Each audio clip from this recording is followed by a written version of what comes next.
Prezados irmãos, estamos iniciando mais um dos nossos trabalhos de terça-feira.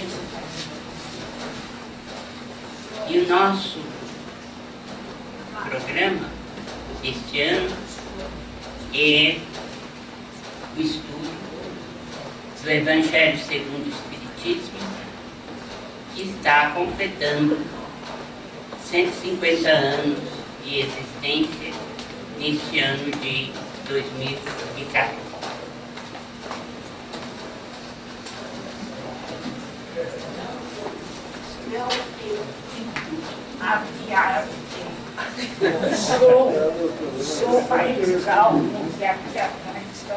Então, a questão do som, como não compete a mim, né? Então, graças a Deus, isso eu me libertei, porque tem alguma coisa eu tenho que me libertar. Uma delas é essa. De fato, em geral, eu não gosto de fugir da programação que nós fazemos de terça-feira. Mas, como desde eu apontei lá na porta, a situação é a mesma, as pessoas a perguntarem como foi a nossa viagem, né? Como é que se desenvolveu este ano. Então, nós vamos abrir uma exceção, vamos falar um pouco sobre o Périclo 2014. Como vocês estão sabendo, ou grande parte de vocês sabem, desde 2001, a Associação Médico Espírita Internacional promove reuniões fora do Brasil para apresentar o paradigma médico espírita, para difundir a contribuição do Espiritismo para a medicina. E desde essa época, 2001, que foi o congresso na Guatemala, em que eu falei sobre o novo paradigma para a saúde no século XXI, depois disso, eu viajei em 2002 por toda a Europa, do dia 1º de outubro até o final, dia 30, indo a vários países da Europa, diferentes organizações de centros espíritas, falando e difundindo aspectos também da saúde. E esse ano de 2002, nós podemos considerar, então, como o ano em que detonamos com mais intensidade a divulgação do paradigma médico espírita. No ano de 2003, nós tivemos o primeiro Congresso Europeu de Medicina e Espiritualidade, já com outros médicos pertencentes à Associação Médico Espírita do Brasil, a fim de fazermos essa divulgação. E de lá para cá, né, nós nunca mais paramos, estamos sempre realizando eventos. E por que Europa? Porque especificamente a Europa. Não é só a Europa que tem sido o campo da nossa divulgação. Nós temos ido à Colômbia, nós temos ido aos Estados Unidos. Mas por que os espíritos que promovem a nossa ida lá estão mais interessados na Europa? Preciso que a gente se concentre nesse pormenor. Quem está à frente do nosso trabalho no Périclo é Leon Denis, que foi pioneiro do Espiritismo na França, juntamente com Allan Kardec.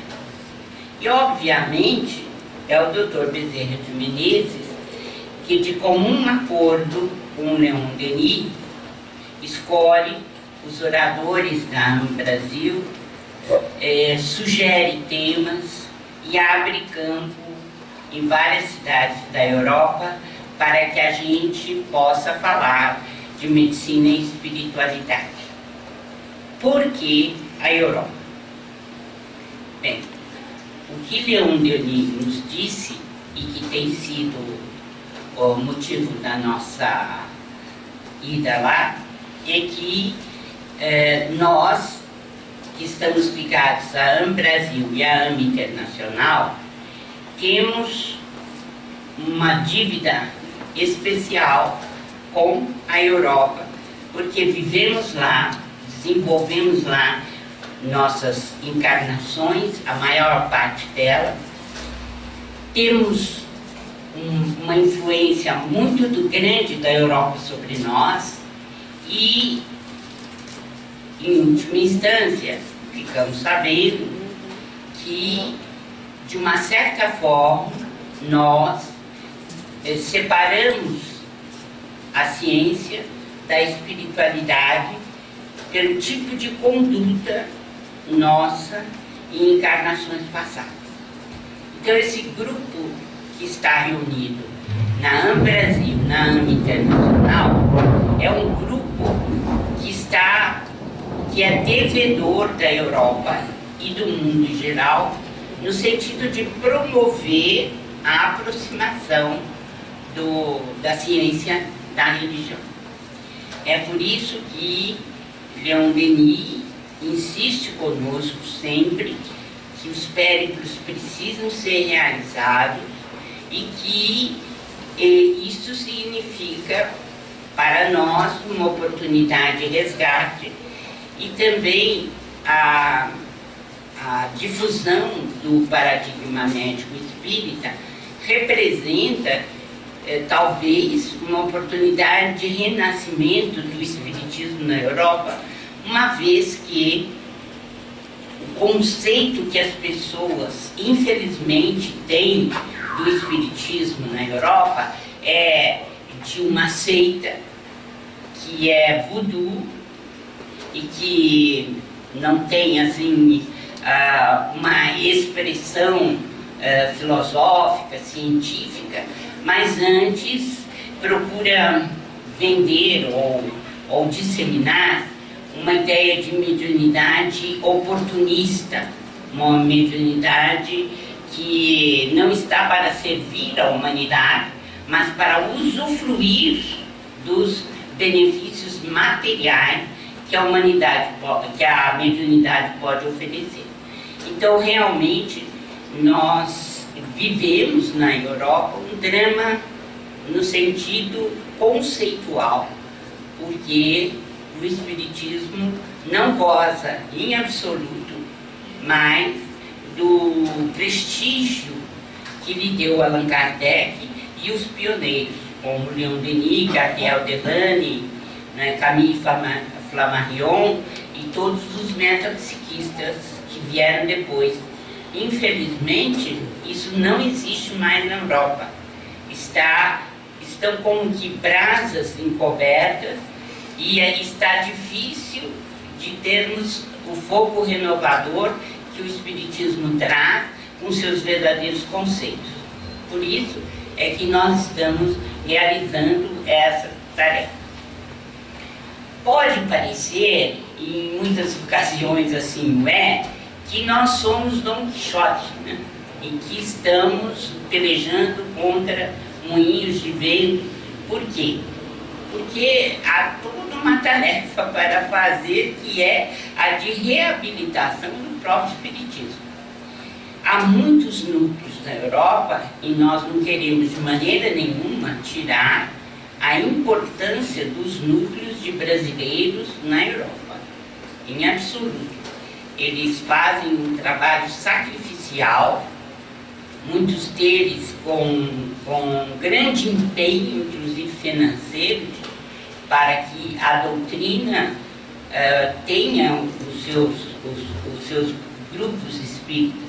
No entanto, é muito difícil a penetração do espiritismo nos nativos dos países, daqueles que habitam o país.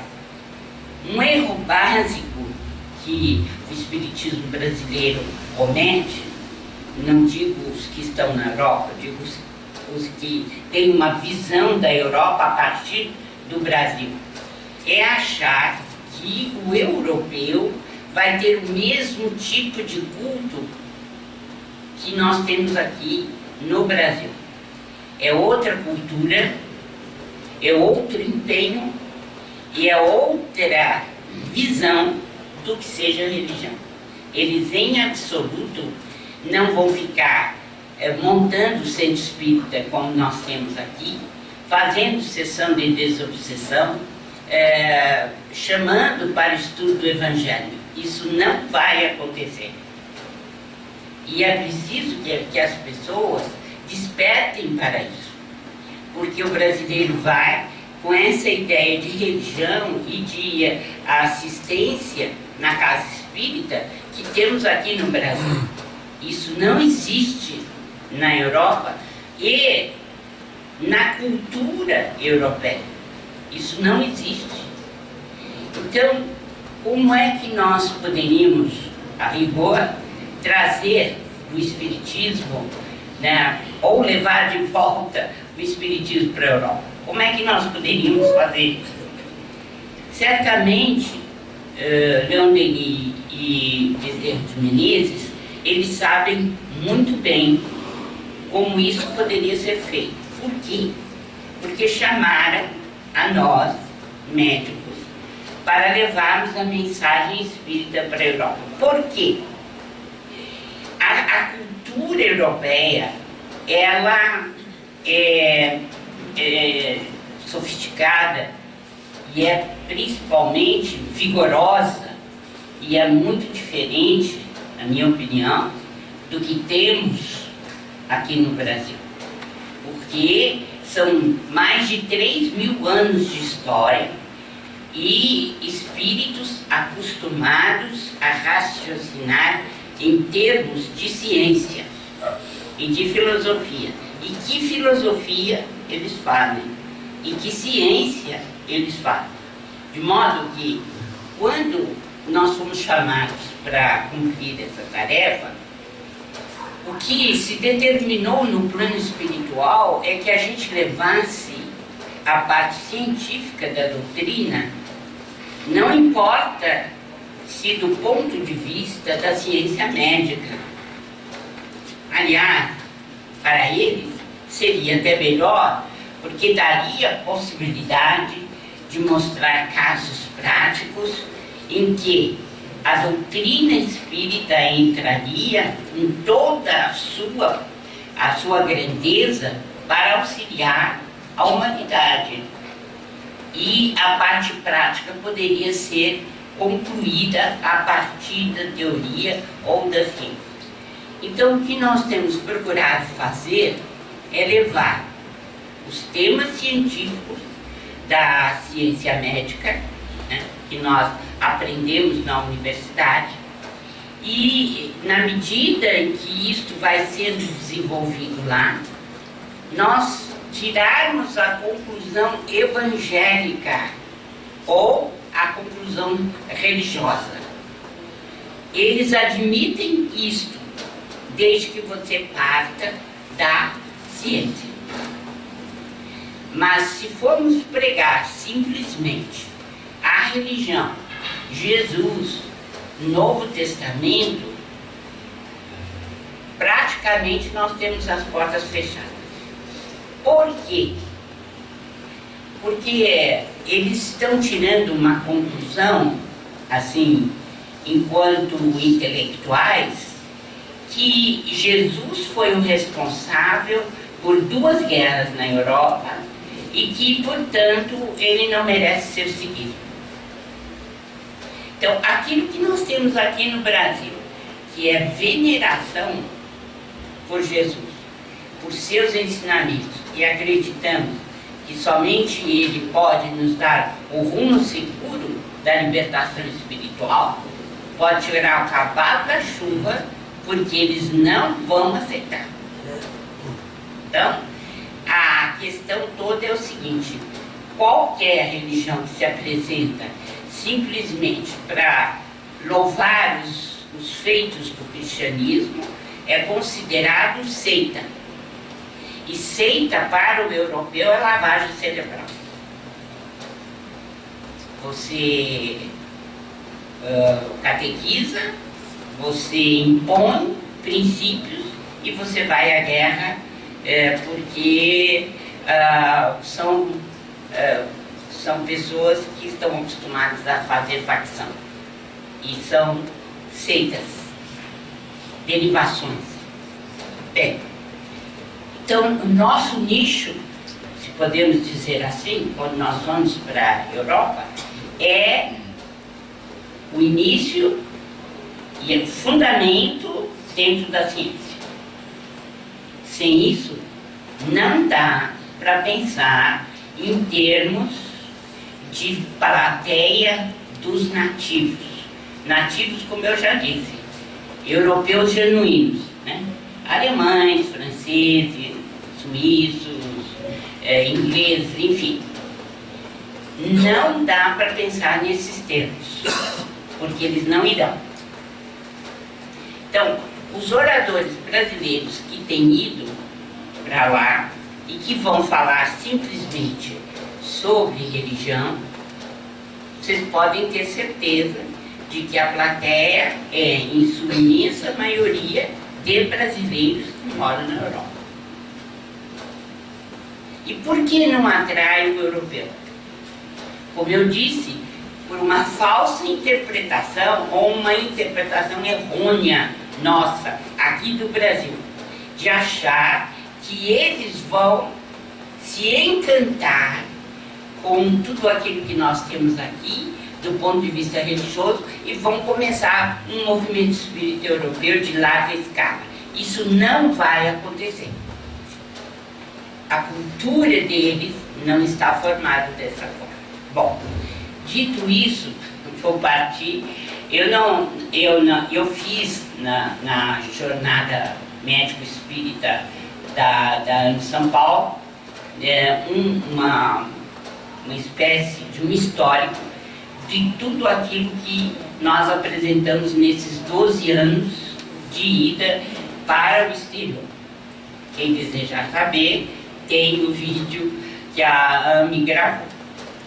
De modo que o que nós vamos nos ater é com essa nossa ida de 2014.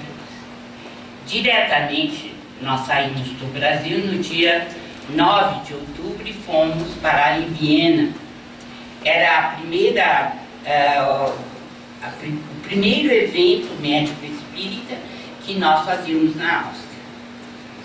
Evidentemente, nós temos que contar com o pessoal que mora ali e que tem centro espírita e está acostumado a fazer evento. Eles, com toda boa vontade, o Joseph, né, a Rejane, prepararam esse evento da maneira como eles puderam, e a assistência, nós temos tido isso comumente, a assistência é menor, porque é a primeira vez, eles não conhecem nada, não há assim uma divulgação dirigida diretamente, por exemplo, a enfermeiros, a terapeutas ocupacionais, enfim, a aqueles que estão diretamente ligados à saúde. Por quê? Porque os centros espíritas não têm esse trânsito nessa área.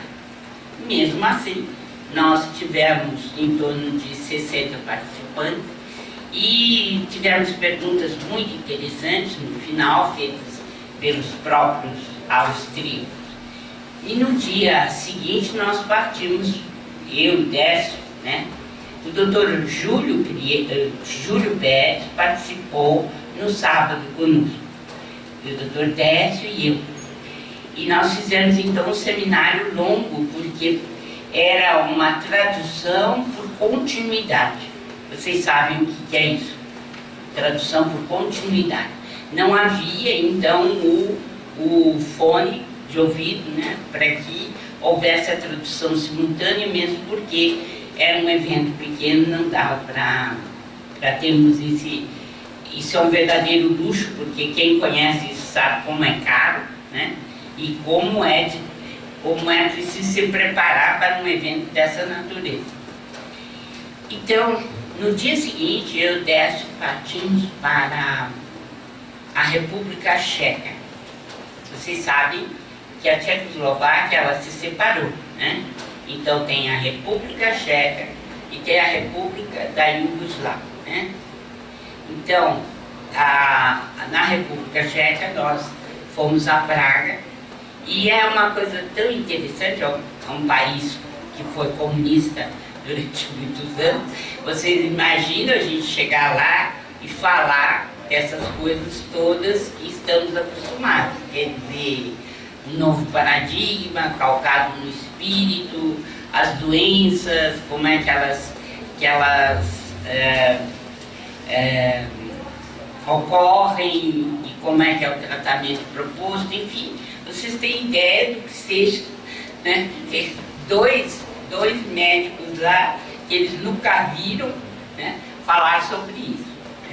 A plateia era pequena, mas foram perguntas interessantes, né? E de lá nós fomos para Brno, também na República Tcheca, e de Brno nós voltamos para a Viena, e já dessa vez falando no Centro Espírita Allan Kardec, que é dirigido pelo Joseph e pela Regina. Nesse período, então, nós tivemos a oportunidade assim, de conhecer melhor essa fase.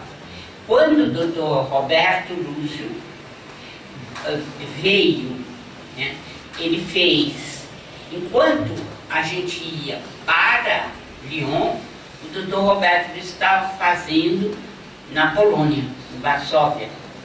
Então, em Varsóvia, era a segunda vez que nós estávamos promovendo um evento. E foram para lá o doutor Roberto Lúcio Vieira de Souza, a doutora Antônia Marilene, né, que é do Distrito Federal, e a doutora Ana Catarina, do Espírito Santo. Bem, depois, esse evento foi no dia 18 e 19 de outubro, uma semana depois que nós estávamos na Áustria. Mas o que eu quero dizer é que, quando o Dr. Roberto Lúcio terminou Varsóvia, ele foi de trem para Viena e fez a República da Iugoslávia, né? Da Eslováquia. Então, ele falou em Bratislava, e o que ele me contou foi que mais de 20 pessoas assistiram o evento e que fizeram perguntas muito interessantes. Claro, eles têm, como eu disse, né, uma formação muito interessante do ponto de vista intelectual, e estavam interessados no assunto, né? Depois ele voltou para Viena e também fez palestras lá. Então, desta vez, a Viena ficou assim como um centro de ebulição, né? Nesse período que nós tivemos lá. Mas eu e o Décio tomamos um avião e fomos para Lyon, que era na quinta-feira, que era o próximo evento que nós iríamos fazer, e de fato foi muito interessante em Lyon. Por quê? Porque nós estamos tentando agora fazer um intercâmbio maior com os médicos que estão fazendo medicina e espiritualidade na Europa. Vocês acham que tem muito médico fazendo isso lá? Na Europa? O que vocês pensam? Pouquíssimos, né? Pouquíssimos. E devem sofrer um preconceito muito maior ainda do que o nosso, não é isso? Mas o Dr. Giancarlo Mucchetti, ele tem já um nome principalmente nos portais médicos que trazem as pesquisas e os pesquisadores. Ele já tem um nome porque ele já publicou em revista indexada mais de 60 artigos de medicina e espiritualidade. Tanto assim que ele é hoje considerado, junto com o Dr. Koenig, como um dos grandes pesquisadores da área. E o que aconteceu?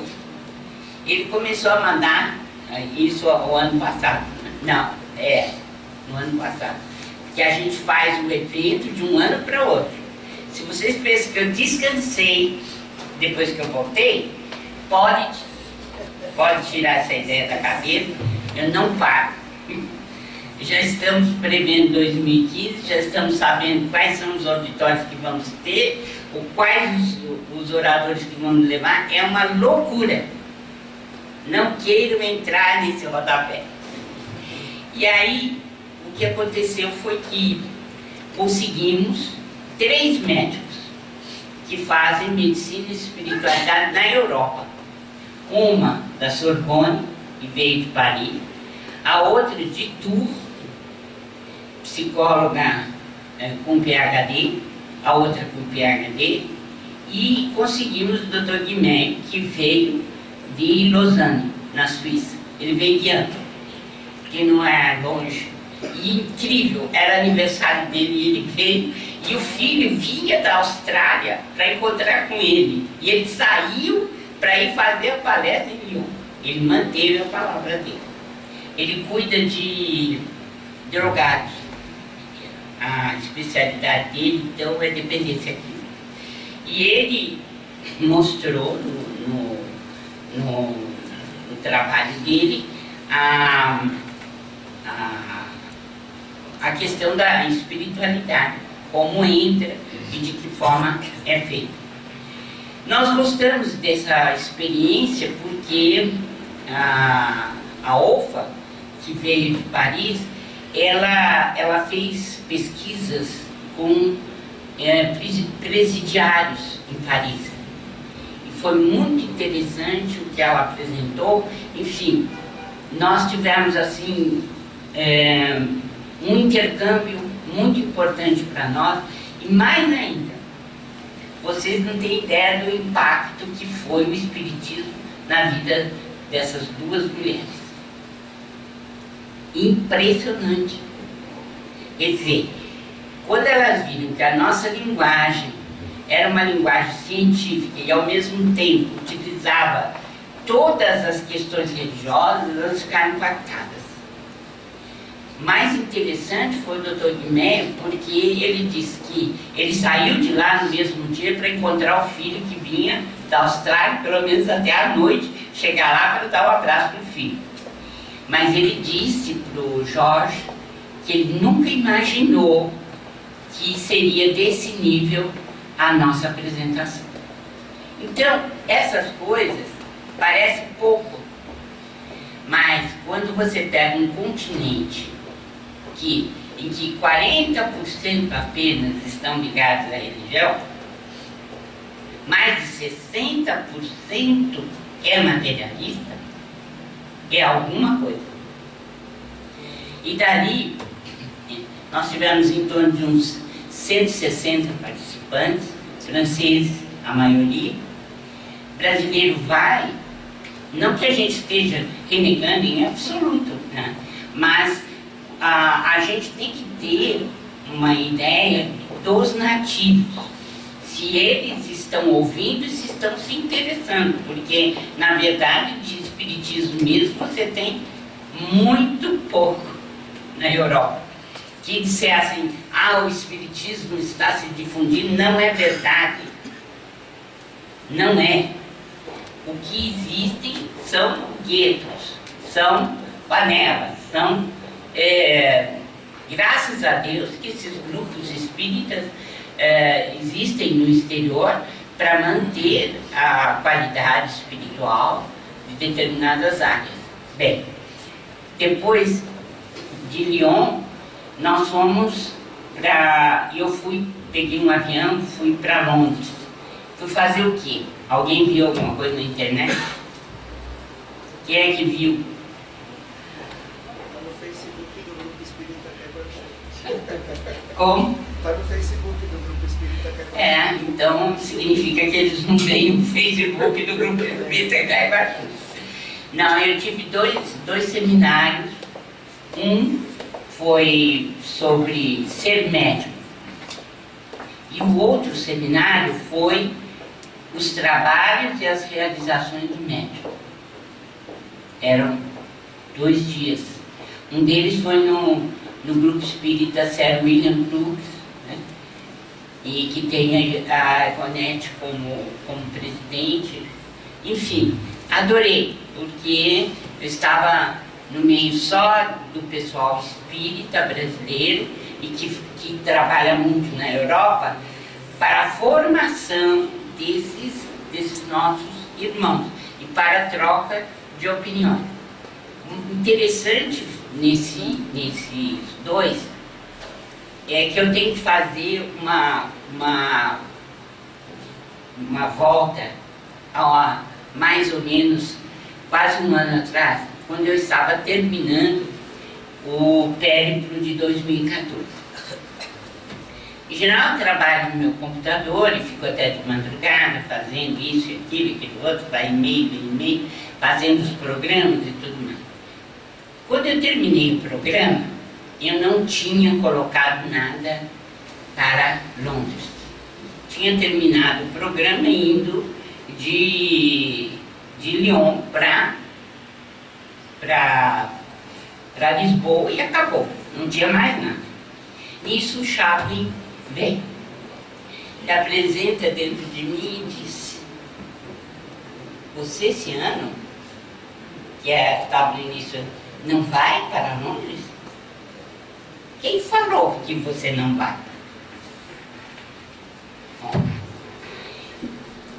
o resultado, volta tudo de novo, refaz tudo e eu escrevo para ela: Elza, você acha que dá para fazer alguma coisa em Londres, assim, algum seminário?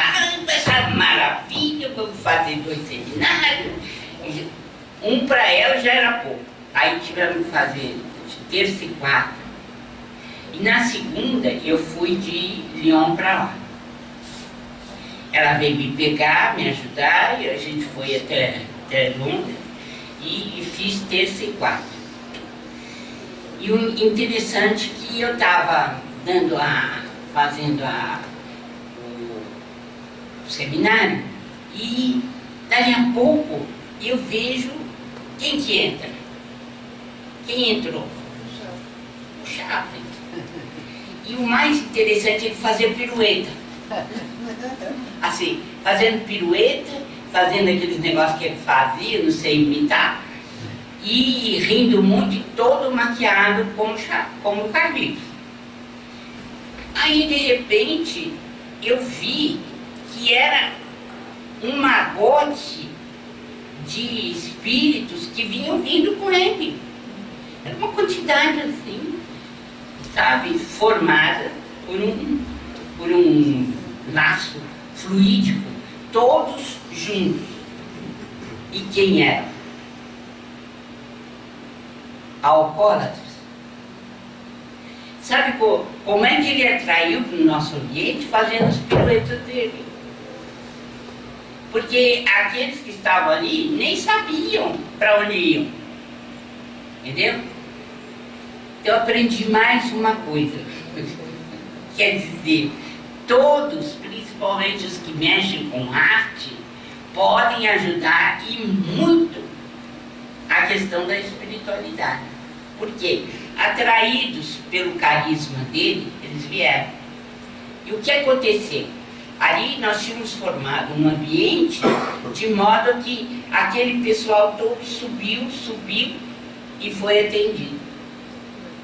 Uma quantidade enorme de espíritos que eles prepararam para isso. E no dia seguinte, do outro seminário, eu não vi exatamente como eu vi nesse primeiro, que o ambiente estava melhor. Mas a gente sentiu que a luta continuava assim e que o Carlitos exercia ali uma função muito interessante de aglutinação. Bom, aí terminou Londres, eu fui para Lisboa.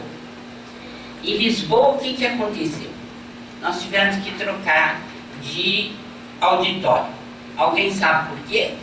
Era pequeno. Porque a gente sempre tinha em torno de 900, 950. Nós estávamos com 1.200 inscritos. Então, lá fomos nós para o auditório principal da universidade, que é o considerado o Magno Auditório. E quem fez a aula magna foi nada mais, nada menos que o Dr. Luiz Portela. O Dr. Luiz Portela, ele é o presidente dos laboratórios Bial. Alguém sabe o que os laboratórios Bial fazem? Não. Os laboratórios Bial, eles ajudam as pesquisas de saúde e espiritualidade no mundo. E o doutor Luiz Portela, ele escreveu um livro muito bom, pequeno, mas sólido, né? O Ser Espiritual, da evidência à ciência, que foi a palestra dele inicial. Acredito que nós tivemos uma demanda maior, justamente pela presença dele, porque ele tem um grande carisma, é muito conhecido na sociedade portuguesa e tem o respeito dos seus pares.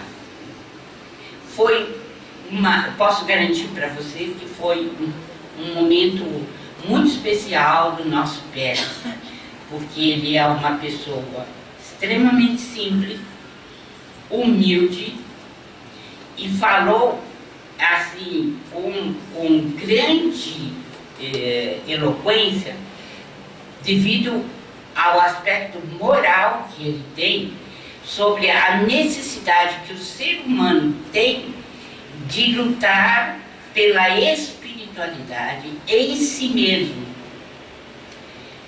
Ele não precisa ser espírita, como de fato ele não se apresenta como tal.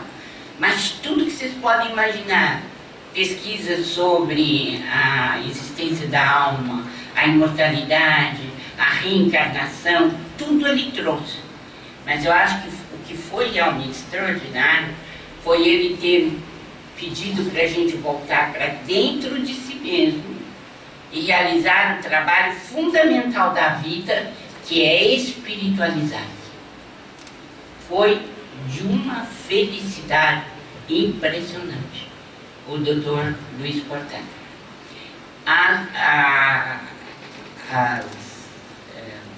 jornadas portuguesas são sempre um refrigério para nós. Primeiro, porque é a nossa língua. Segundo lugar, porque a gente fica muito mais relaxado e à vontade. Tudo aconteceu nessa...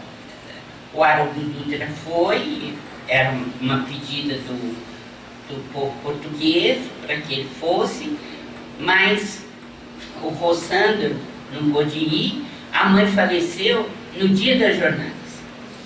Vocês terem uma ideia.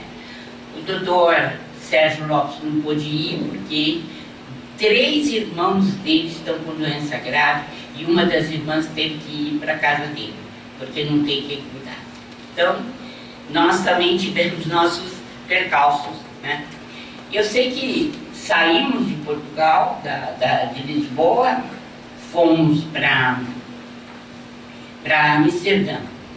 E uma cidadezinha que eu não sei como pronunciar, que acaba de cá. Então, nós fizemos ali o nosso evento. A Holanda é sempre um país difícil, porque a tendência da majoritária é materialista, mas isso foi outra coisa também, que eu não sei explicar para vocês o que acontece. Eu sei que quando eu estava montando o pé, né, fazendo, programando, a Maria Moraes, é quem preside o movimento holandês. E ela tinha dito, olha, me mande um ou dois médicos brasileiros. Bem, quando eu estava fazendo o programa da Holanda, me aparece de frente assim, adivinha quem? Eu já falei nele aqui, o Platin, J.P. Platin. Ele foi que fez a tradução dos livros de Kardec para o holandês. Vocês já imaginaram fazer os 5 livros e mais o subsidiário e transportar isso para o holandês? Ele fez. Ele é contemporâneo de Allan Kardec. Foi contemporâneo de Allan Kardec. Aí vira o Plato e fala assim, não, eu não quero um e nem 2 médicos brasileiros. Eu quero no mínimo 5. Bom, aí muda tudo. Por quê? Você tem que ver a questão dos hotéis, você tem que, enfim, você tem que fazer o dia todo, ela queria só um período. Mas foi muito interessante porque ela tinha mandado, desde 2009, uma relação de temas que o público pedia. Então, apesar de serem materialistas e tudo mais, há um interesse, né? Então, eu mandei para os oradores os temas que a Holanda queria e já escalei os oradores. Bom, nós somos em 6, né? E interessante porque não tinha sido programado o domingo, mas veja como que é a providência, né, de vida. Aí nós, o sábado, o dia todo, nós ficamos lá e fizemos o congresso. No dia seguinte, ela tinha me dito por e-mail, entusiasmadíssima, que o auditório ia ficar de graça no dia seguinte, que nós íamos poder usar. Então, a Irvênia falou sobre a questão espiritual dos animais e eu falei sobre a depressão e obsessão. Foi muito interessante porque esse intercâmbio, inclusive com os brasileiros nessa hora, embora houvesse também ali os holandeses, mas é que firma muito neles a convicção de que eles têm que continuar trabalhando, porque um ajuda o outro. Eles nos dão a sua força e nós, de uma certa forma, nós sustentamos também neles o ideal. Então, esse intercâmbio é interessante. E depois, nós fomos de trem para Hannover, na Alemanha, porque de lá nós iríamos de ônibus para Bonn, onde nós faríamos o congresso. Teríamos 3 dias pela frente para nos prepararmos para o congresso. Vocês imaginam o que são as malas dos brasileiros nesse trem? Com 12 pessoas, porque tinha as esposas e tudo mais. Então, mas é muito importante para a gente também, como médicos e pertencentes à AME, essa troca de energia, essa troca de palavras e de impressões. Porque para o evento da Holanda nós tínhamos o Carlos Roberto de Souza, lá de Campina Grande, tínhamos o Jorge Cecílio Daia, né? A Irvênia, que eu já falei, ela não foi no trem, foi fazer outro percurso, mas a Márcia Colassante, eu mesmo, o doutor Fernando, o Jorge Daia, enfim, e a Heloísa, da AME ABC. Mas foi um ponto importante para nós essa troca de ideias, do que tínhamos achado, das coisas que tínhamos visto e etc. Quando fomos, então, a Fernanda e o Dagoberto foram nos pegar de ônibus, todo aquele povo lá, para irmos até uma cidadezinha de Nordheim, que é onde eles moram e onde nós ficamos hospedados. Ali também tem uma pousada, onde ficaram alguns, e nós ficamos com a Fezão. Depois disso, na quinta-feira, nós já fomos para Bonn, a fim de termos lá o congresso. O Congresso Médico de Bonn, ele está se tornando cada vez melhor, e eu considero assim que o plantio na Alemanha talvez seja um dos mais importantes que nós temos feito ao longo desses anos todos. Por quê?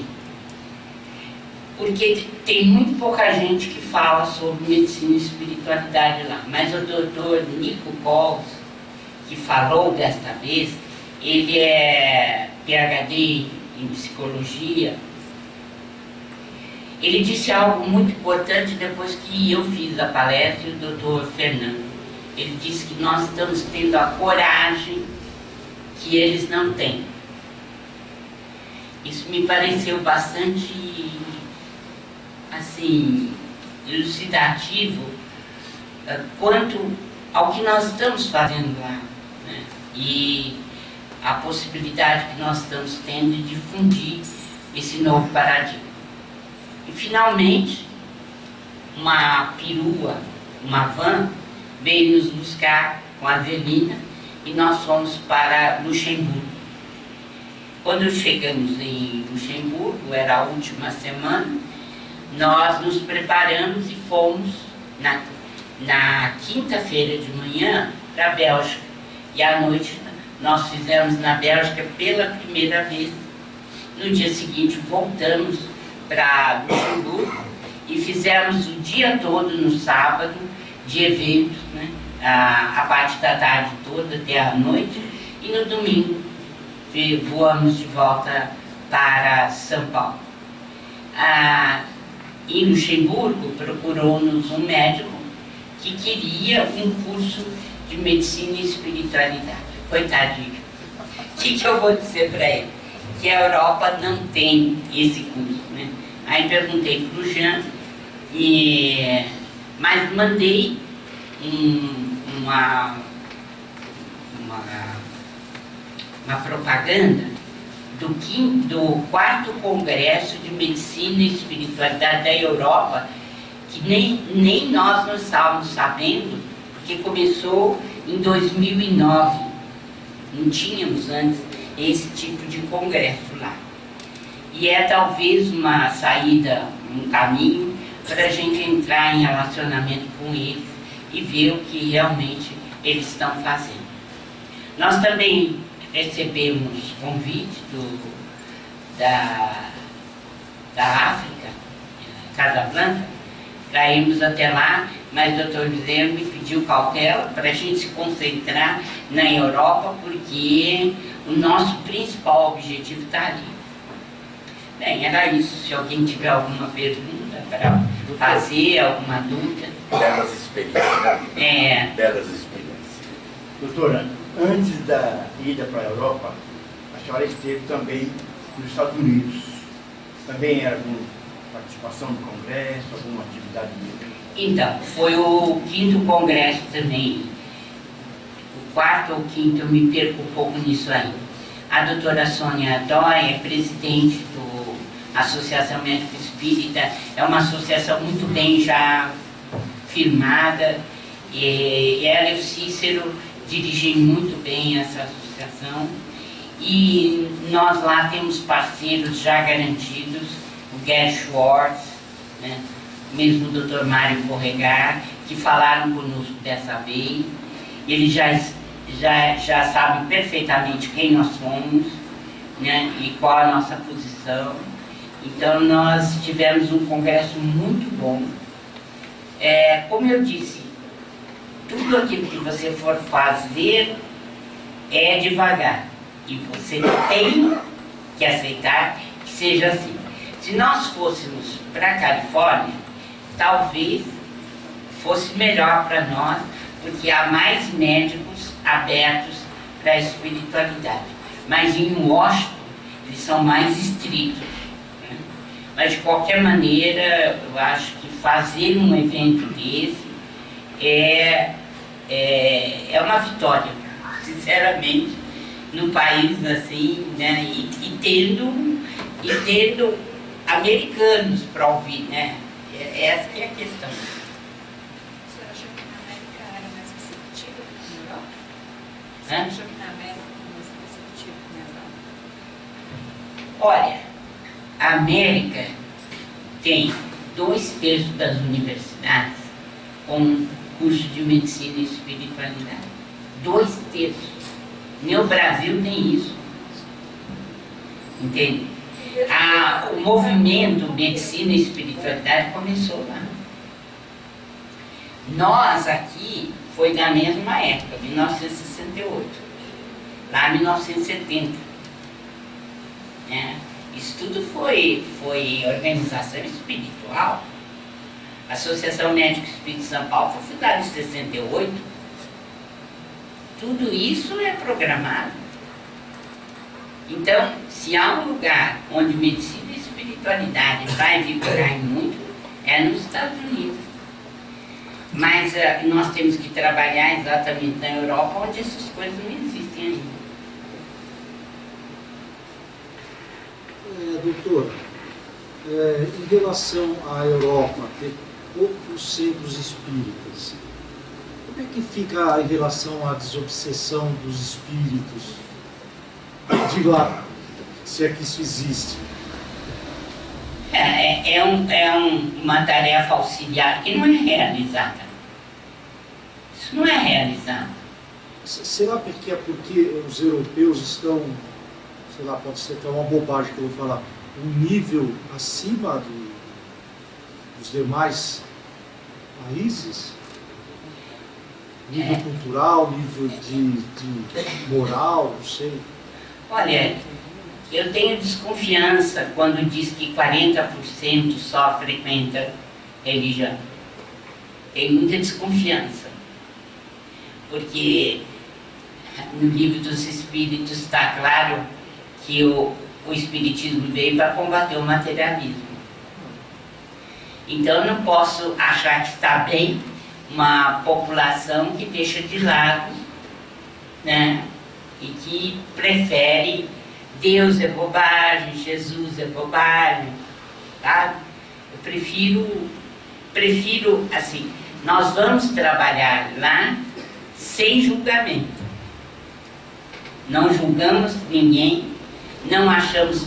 O brasileiro tem a mania de achar que ele é indispensável e que a maneira como o espiritismo é tratado aqui deve ser tratado na Europa. Não está certo.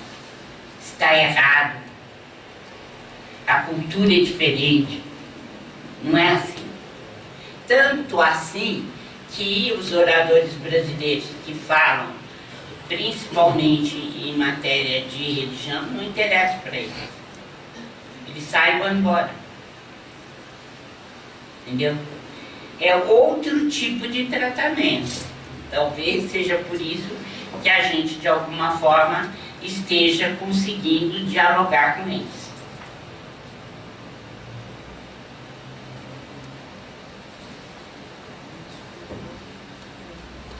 Vamos trabalhar.